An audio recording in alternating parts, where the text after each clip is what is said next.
হরে কৃষ্ণ, নিয়ে চলে আসলাম একটা চটজলদি পনির রেসিপি। তো হুট করে বাড়িতে কোনো গেস্ট এসে গেলে এই রান্নাটা কিন্তু একদম 5 মিনিটের মধ্যেই হয়ে যাবে, কিছু কোনো বাড়িতে থাকলে। তো রেসিপিটা বানানোর জন্য তো প্রথমে লাগবে পনির। তো আমি পনিরগুলোকে পিস পিস করে কেটে নিয়েছি। আমার এখানে 250 গ্রাম পনির ছিল, তো এখানে আমি দিয়েছি একটু নুন, হলুদ আর লঙ্কার গুঁড়ো আর কর্নফ্লাওয়ার। তো তারপরে এই যে মশলাটা করব, এখানে আছে টমেটো, গোলমরিচ, জিরে, গোটা জিরে, কাঁচা লঙ্কা আর কিছুটা চারমগজ আর কাজু। তো এই যে কর্নফ্লাওয়ার দিয়ে কিন্তু পনিরটা আমি মাখিয়ে নিচ্ছি। তো খুব হালকা করে কর্নফ্লাওয়ারটা দিতে হবে, বেশি একদমই না, বেশি দিলে কিন্তু অন্য স্বাদ চলে আসবে।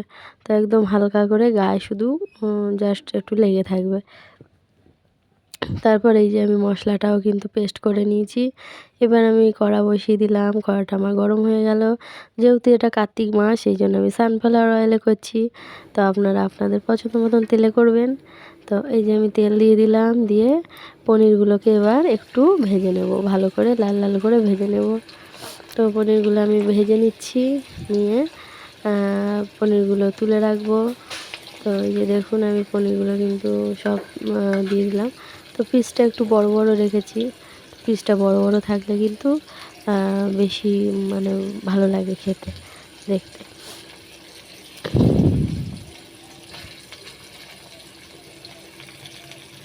তো এই যে পনিরগুলো আমার ভাজা কিন্তু কমপ্লিট। আমি কিন্তু একটু লাল লাল করে ভালো করে ভেজে নিয়েছি পনিরগুলো। তো এবার আমি পনিরগুলো তুলে নিলাম। তো পনিরগুলো আমি কিন্তু জলে রাখবো না, কারণ এটা কর্নফ্লাওয়ার গায়ে লাগানো আছে, ভিতরে পনিরটা কিন্তু নরমই থাকবে। আর যখন এটা আমরা মানে ঝোলে ফোটাবো, ওপরের দিকটা একদম আবার নরম হয়ে যাবে। তো এই যে দিয়ে দিলাম কড়াইতে ওই যে ভাজা পনিরের যে তেলটা ছিল, ওই তেলের ভিতরেই দিয়ে দিলাম একটু হিং। তো হিংটা দেওয়ার পরে একটু হিঙের গন্ধটা একটু হবে। আর এতে কোনো ফোড়ন দেবো না, দিয়ে দেবো এই যে বাটা মশলাটা। তো মশলাটা কী কী আছে আর একবার বলি: টমেটো, কাঁচা লঙ্কা, আদা, কাজু, চারমগজ, আর হচ্ছে আর কিছু নেই।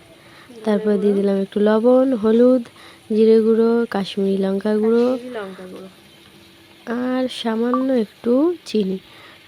তো চিনি দিয়ে এবার মশলাটা সুন্দর করে নাড়তে থাকবো।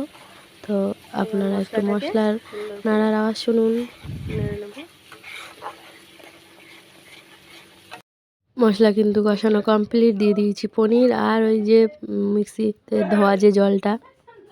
আপনারা আপনাদের পরিমাণ মতন জল দেবেন।